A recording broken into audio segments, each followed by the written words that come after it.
ሰላም ወደ ተወደዳችሁ የኢትዮ አርሰናል ዩቲዩብ ቻናላችን ቤተሰቦች በያላችሁበት የዓለም ዳርቻ ሁሉ አክብሮታዊ ሰላምታችን ይድረሳችሁ መልእክታችን ነው። ከኢትዮ አርሰናል ዩቲዩብ ቻናል ለሰዓቱ ወደ እናንተ ለማድረስ የመረጥናቸውን አርሰናላዊ ጉዳዮችን ከዚህ እንደሚከተለው ማስደመጣችንን ጀመርን።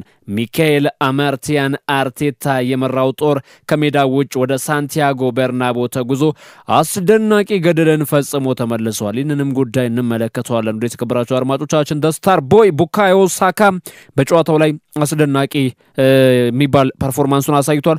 ፍጹም ቅጣት ምት ቢያባክንም እንኳን ማለት ነው። በጨዋታው የነበሩ ሂደቶች ምን ናቸው? እስኪ ሐሳቦቻችሁን አካፍሉን። በመድፈኞቹ በትላንትና ውጤት እርካታ፣ ኩራት፣ ደስታ የተሰማችሁ መድፈኞቹ በሙሉ ላይክ በተኑ መጫናችሁ እንዳዘነጉ። አዎ ይህንን እንግዲህ ስለ አርሰናላዊ ጉዳዮችን በዝርዝር የሚያወራውን የዩቲዩብ ቻናላችንን ደግሞ ሰብስክራይብ በማድረግ ቤተሰብ እንድትሆኑ እንድትወዳጁ ስንል በአክብሮት እየጋበዝናችሁ ወደ ቀጥታ ወደ ፕሮግራማችን የምናመራ ነው የሚሆነው። አብራችሁን ስላላችሁ ከልብ እናመሰግናለን።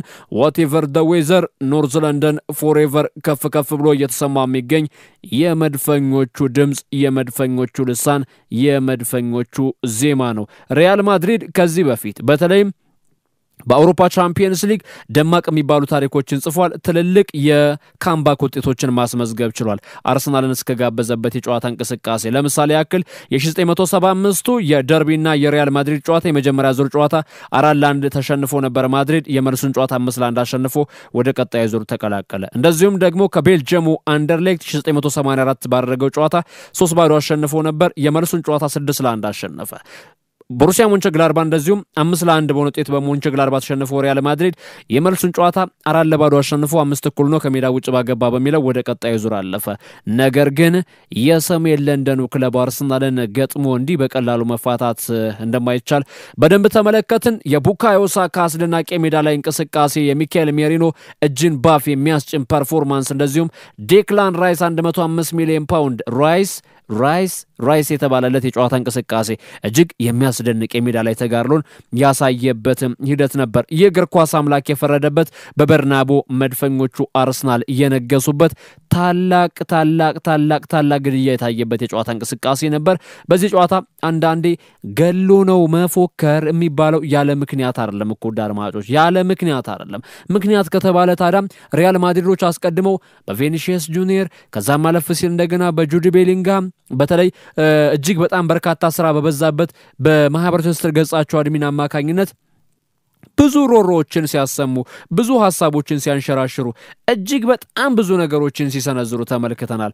ስቴዲየሙን ጣራውን ዘግተን እንገርፋቸዋለንም ተብሎ ነበር። ነገር ግን አርሰናል ሚካኤል አርቴታ ምስጋና ይገባውና ይህንን የመሰለ ቡድን ገንብቶ ይህንን የመሰለ አስደናቂ ቡድን ሰርቶ ስለሰጠ ለአርሰናል ደጋፊዎች ሊመሰገን የሚገባው ሰው ማን ነው ከተባለ ሱፐር ሚካኤል አማርቲያን አርቴታ ስፔናዊ ታክቲሻን በሀገረ ስፔን ሄዶ ሪያል ማድሪድን አንገት ማስደፋት የቻለ ሰው ነው። ለማንኛውም ጨዋታው ከተጠናቀቀ በኋላ ማን ስለ ምን ጉዳይ ምን አለ የሚለው እንመለከት። ቡካዮ ሳካ ዳስታር ቦይ ጥቁሩ አልማዝ የአርሰናል የፊት መስመር ሰላፊ ተጫዋች በአውሮፓ ዓለም ምርጥ ቡድኖችን ከሜዳቸው ውጭ ማሸነፍ እንደምንችል ያሳየንበት ጨዋታ ነበር። በዚህም እጅግ በጣም ደስተኛ ነኝ ብሏል። በጨዋታው ላይ ፍጹም ቅጣት ምት ቢያመክንም እንኳን ማለት ነው።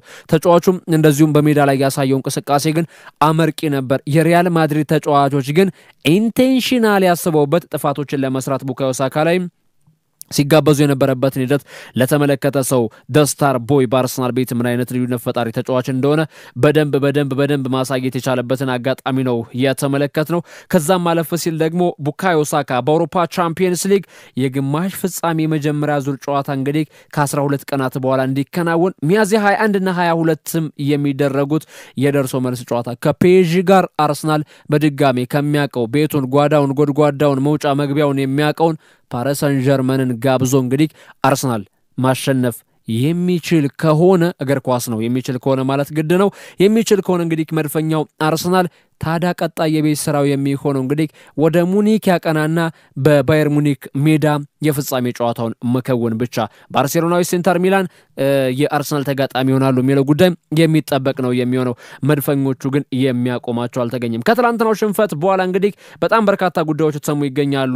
ኤስ የተሰኘው የዜና አውታር ሰበር ዜናን ይዞ ወጥቷል እንግዲህ ካመሻሹን በነበረበት የጨዋታ እንቅስቃሴ ኦሬዲ ከ6 ሰዓት ከ45 አካባቢ ሌሊት ላይ የወጣ ዜና ነበር ይህ ዜና ሪያል ማድሪድ ዋና አሰልጣኙን ካርሎ አንቸሎቲን በውድድር ዓመቱ መጨረሻ ያሰናብታል ይለናል እንግዲህ ይሄ የሆነበት ዋነኛ ምክንያት ደግሞ በሚያስደንቅ መልኩ በአርሰናል ተሸንፎ ከውድድር ውጭ ስለሆነ ነው ቡካዮ ሳካ አሁን ላይ እንግዲህ ፍጹም ቅጣት ምቱን በተለይ ሞከረው ነበር ያ ነገር አልተሳካም ግን ከዛ በኋላ በጨዋታው ጎል ማስቆጠር እንደምችልና በራሴ እንደምተማመን ላለማሳየት መቻል ነበረብኝ ያንን ነገር በማድረግ ደስተኛ ነኝ ብሏል እኔ በበኩሌ ትላንትና በነገራችን ላይ የጨዋታ እንቅስቃሴው የተደረገ በነበረበት አጋጣሚ ሰውነታቸው ሽምቅቅ ወይም ድንግጥ ካሉ ሰዎች መካከል አንደኛው ነበርኩ ለምን በሉ በጨዋታ እንቅስቃሴ ላይ ቡካዮ ሳካ ፍጹም ቅጣት ምት መምታት አልነበረበትም ይሄን ያልኩት ሳካ ያባክነዋል ወይም ደግሞ አያስቆጥረውም የሚል ስጋት ወይም ፍራቻ ኖሮኝ ሳይሆን ከዚህ በፊት ካስታውሳችሁ እንግሊዝ በአውሮፓ ዋንጫ ይመስለኛል ጀረን ማሊክ ሳንቾ ማርከስ ራሽፎርድ ቡካዮ ሳካ ፍጹም ቅጣት ምት ሲያባክኑ የዝንጀሮ ድምጽ ያሰሙ የዝንጀሮ ምልክትን እያላኩ ሶሻል ሚዲያዎቻቸውን በሙሉ ማጨናነቅ የቻሉበትን አጋጣሚ እንደነበር በደንብ ተመልክተናል እና ከዛ አንፃር ቡካዮ ሳካ ፍጹም ቅጣት ምቱን ባይመታው ከሚሉት መካከል አንደኛው ነበርኩ ነገር ግን ፍጹም ቅጣት ምቱን ቢያባክንም እንኳን ከፍጹም ቅጣት ምቱ የተሻለ ጎልን አስቆጥሮ አርሰናል ከሜዳ ውጭ እንግዲህ ሪያል ማድሪድን እንዲረመርመው ያደረገበትን ሁኔታም ተመልክተናል ማይልስ ሉዊስ ስኬሊ ቤሊንግሃም እጁን ለመጨበጥ ፍቃደኛ ያልነበረበትን ምክንያት እንደዚሁም ከጨዋታው መጠናቀቅ በኋላ ተናግሯል ካምባክ ያሉትን የት እንዳለ ስጠይቀው እጄን መጨበጥ እንግዲህ እንደማይፈልግ ነገረኝ ይላል መድፈኞቹ የቁርጥ ቀን ልጅ ማይልስ ሉዊስ ስኬሊ እንግዲህ በጨዋታው ላይ አስደናቂ የሚባል ተጋሮን አሳይቷል በተለይ ቤርናቦ ላይ የነበረው ጩኸት ሳይበግራቸው ጥሩ የሚባል እንቅስቃሴን ካሳዩት መካከል አንደኛው ነው አርሰናል በትላንትናው ጨዋታ መጥፎ ገጽታ ቶማስ ቴፓርቴ በቀጣይ በቻምፒየንስ ሊጉ ከፔጂ ጋር በሚደረገው አንድ ጨዋታ የሚያልፈው ይሆናል ምክንያቱም ቢጫ ካርድ ተመልክቷልና በጨዋታ እንቅስቃሴ ይሄ ብቻ ነው በትላንትናው ጨዋታ እንቅስቃሴ መጥፎ ጎን ብለን የምናነሳው ካርሎ አንቸሎቲ ካርሌቶ ጨዋታው ከተገባደደ በኋላ እንደሲሉ ተደመጡ አርሰናል ውጤቱ ይገባዋል ከኛ በተሻለ መልኩ ለማሸነፍ ፍላጎት ነበራቸው ከኛ በተሻለ መልኩ የጨዋታውን ሂደት መዘወር በሚችሉበት ጉዳይ ዝግጅታቸውን አጠናቀው ነበር ስለዚህ የጨዋታውን ውጤት እንግዲህ የሚያመላክተው ያ ነው ሲል አስተያየቱን ሲሰጥ ቲቦ ኮርቷ በተቃራኒው ደግሞ የሎስ ብላንኮቹ ቁጥር 1 ግብ ጠባቂ እንግዲህ ብዙ ኳሶችን ስናሻገር ነበር ነገር ግን በዚህ አመት በማጥቃት ረገድ ስኬታማ አልነበርንም አርሰናል የተሻለ ነበር ሲልም እንግዲህ አስተያየቱን ሰጥቷል ከኛ በሚሻለ ቡድን ነው የተሸነፍነው ይሄ መቀበል አለብን አርሰናል እጅግ የተደራጀ ቡድን ነው ሲል እንግዲህ ኮርቷ አስተያየቱን ሰጥቷል ይሄንን እንግዲህ አንድ ልታሰምሩበት የሚገባው አስተያየት ምንድነው ታራቲቦ ኮርቷ ከኛ በተሻለ ቡድን ነው የተሸነፍነው ሲል እንግዲህ ብዙሃኖቹ ሐሳቦቻቸውን ሲሰጡ ተመልክታችሁ ከሆነ በጣም የሚያስገርሙ አስተያየቶች ነበሩ ከጨዋታው በፊት ሪያል ማድሪድ ስንት ያገባል ለስንት ጨዋታው ይጠናቀቃል ነው እንጂ በጨዋታው ላይ እንግዲህ በብዙ መልኩ አርሰናል ይሄንን ያክል ውጤት ያስመዘግባል ብሎ ያሰባል ነበርም አንቸሎቲ አርሰናል ዋንጫውን እንዲያነሳ ይፈልጋል ሲል እንግዲህ ሚኬል አርቴታም ቢሆን ከጨዋታው መጠናቀቅ በኋላ የሰጠው አስተያየት በተለይ ብዙሃኖችን እያነጋገረ የሚገኝ ጉዳይ ነው እና አሰልጣኝ ካርሎ አንቸሎቲ አሁን ላይ አርሰናል ዋንጫውን እንዲያነሳ ፈልጋለሁ ብሎ ነገሩኛል ሲል እንግዲህ አርቴታም ከጨዋታው መጠናቀቅ በኋላ በነበረው የፕሬስ ኮንፈረንስ ወይም ደግሞ የጋዜጣዊ መግለጫ ወቅት ላይ እንግዲህ የሰጠው አስተያየት ብዙሃኖችን እያስገረመ ይገኛል በእርግጥ አርሰናል ለቻምፒየንስ ሊጉ አዲስ ቡድን ነው አዳዲስ የሚባሉ ቡድኖች አሉ ኢንተር ሚላን አለ እንደዚሁም ደግሞ ፓሪስ ሳን ጀርመን አርሰናል ዘንድሮ አዳዲስ ፊቶች ናቸው ባርሴሎና አዳዲስ ፊት ናቸው ያው ሻምፒየንስ ሊግን አሳክተው ያቁም እያልኩ ሳይሆን ለሻምፒየንስ ሊጉ ረዘም ያሉ አመታቶችን ከውድድሩ ውጭ ርቀው የነበሩበት አጋጣሚ እንደነበር የሚታወቃል ከዚህ ጋር ተይዘው እንግዲህ ያው ካርሎ አንቸሎቲ ካርሌቶ ሪያል ማድሪድ አሰልጣኝ አርሰናል ሻምፒየንስ ሊግን እንዲያሳካው ወይም እንዲያነሳ ፈልጋለሁ ሲሉ ወለኔ ጠጋ ብለው ነገሩኛል ሲል እንግዲህ ከታማኙ የአርሰናል አሰልጣኝ ሚኬል አርቴታ እንግዲህ አስተያየቱን ሰጥቷል ያው ቀደም ሲል እንደነገርኳችሁ ቡካዮ ሳካ ምን ዋንጫ ማሸነፍ ፈልጋለሁ ብሏል እንግዲህ የተለይ ሻምፒየንስ ሊግ ዋንጫ ማሸነፍ ይችላል በየ አምናለሁ ስለዚህ የሻምፒየንስ ሊግ ዋንጫን ማሳካትም ፈልጋለሁ በአርሰናል ቤትም እንግዲህ የደማቅ ታሪክ ባለቤት መሆን ፈልጋለሁ ሚል አስተያየት ነው የሰጠበት ጉዳይ አለ በርግጥ ቡካዮ ሳካ በአርሰናል ቤት አሁን ላይ የሚጎል ነገር አለ ወይ የአውሮፓ ቻምፒየንስ ሊግን ቢያሳካ በዚህ ቡድን ውስጥ ቡካዮ ሳካ ደስታር ቦይ ለባላንዶር የሚታጭ ሰው አይደለም ወይ የሚል ሐሳብም እንደዚሁ በብዙ መልኩ የተነሱ ነው የሚገኘው ሚኬል አርቴታ በነገራችን ላይ ከዚህ በፊት ፔፕ ጓርዲዮላን አመሰግነዋለሁኝ ደውዬለት በተለይ ለሱ ማመስጋኝነቴን እገልጽለታለሁ የሚል ሐሳብንም ሰጥቷል ያው እንግዲህ ጓርዲዮላ በመጀመሪያው ዙር እንደምታስታውሱት ስለ ሪያል ማድሪድ እንግዲህ ታክቲካል ጉዳዮችን በተመለከተ ጥያቄ አድርጎለት እንደነበርና ማድሪድን በተመለከተ እንደዚሁም አንዳንድ ጉዳዮችን እንደተወያዩ ነው ይፋ የተደረገው። ከዚህ ጋር ተያይዘው እንግዲህ ያው ጋርዲዮላና አርቴታ በፕሪሚየር ሊጉ ባለፉት 2 ዓመታት ባላንጣ ቢመስሉም እንኳን ያው ሁለቱም እንግዲህ ጥሩ የሚባል ወዳጅ እንደሆኑ ይታወቃል። ሳካ የሄንሪን የደስታ አገላለጽ እንግዲህ በመድገሙ ጉዳይም ጥያቄ ተነስቶለት ነበር ቴሪ ዳንኤል ሄንሪ። ታዲያ እንግዲህ ምርጥ የሚባል ቅጽበት ነው በህይወቴ ከተመለከትኳቸው የደስታ አገላለጾች መካከል ምርጥ በትክክለኛ ቦታ በትክክለኛ ሰዓት ላይ የተገለጸበት ነበር የሚል አስተያየትን እንደዚሁ የሚሰጥበት ብዙዎችን አጅብ እያስባለ ይገኛል። እንግዲህ ትላንትና መድፈኞቹ የሰሩት ገድል ይውላችሁ በዚህ በ10 በ20 ደቂቃ ፕሮግራም የሚጠናቀቅ በ10 በ20 ቀን የሚጠናቀቅ አይደለም።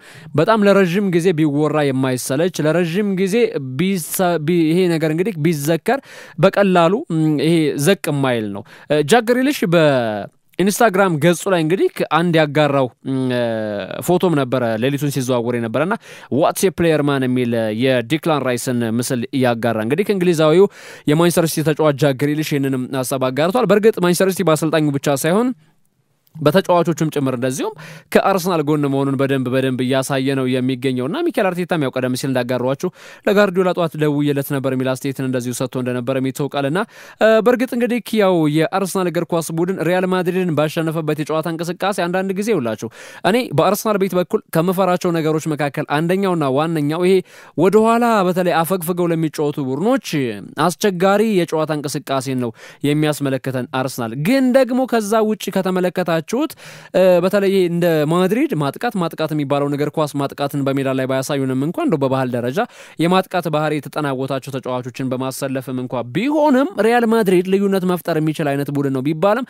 አርሰናል ግን እንዳልነበር አድርጎታል አይደለም። ቀጣይ ፓሪስ ሰን ጀርመንም ለአርሰናል የሚከብደው አይነት ቡድን አይደለም። በእርግጠኛነት መናገር የሚቻለው ለአርሰናል በፍጻሜው ኢንተር ሚላን የሚያልፍ ከሆነ ለአርሰናል ትልቁ እስከዛሬ ያልተፈተነው ትልቁ ፈተና ይዛን የሚጀምር ነው የሚሆነው። ሚኬል ሜሪኖ በዚህ የአውሮፓ ቻምፒየንስ ሊግ በደርሶ መልስ ከሪያል ማድሪድ ጋር በነበረው ጨዋታ አንድ ጎል አስቆጥሯል። 2 ለጎልን ኳሶችን እንደዚሁም አመቻችቶ ማቀበል የቻለበትም አጋጣሚ እንደነበረ ይታወቃልና በጨዋታው ላይ የአርሰናል ተጫዋቾች ያሳዩት ፐርፎርማንስ እጅግ በጣም የሚያስገርም ነበር። በተለይ ተጫዋቾቻቸው እንግዲህ የማድሪድ ተጫዋቾች እንዲሰላቹ ከዛም ማለፍ ሲል ደግሞ በጣም ፈጣን የሚባሉ እንቅስቃሴዎች እንዳደረጉ የሚጋብዝ ነበር። በነገራችን ላይ በጨዋታ እንቅስቃሴ መካከል አንቶኒዮ ሮዲገር የቀድሞ ቼልሲ ተከላካይ በአንድ የጨዋታ እንቅስቃሴ እንግዲህ ሉዊስ ስኬሊን ሙሉ ለሙሉ በሚባል መልኩ ሆዶ አካባቢ ላይ እንግዲህ በእግሩ ቆሙበት። ከዛ በኋላ ጥፋት ሳይባል የታለፈበት አጋጣሚ ነበርና ምናልባትም ያንን እንግዲህ ምስል ሉዊስ ስኬሊን በአይጂ ወይም በኢንስታግራም ገጹ ላይ የለጠፈበትን ሁኔታም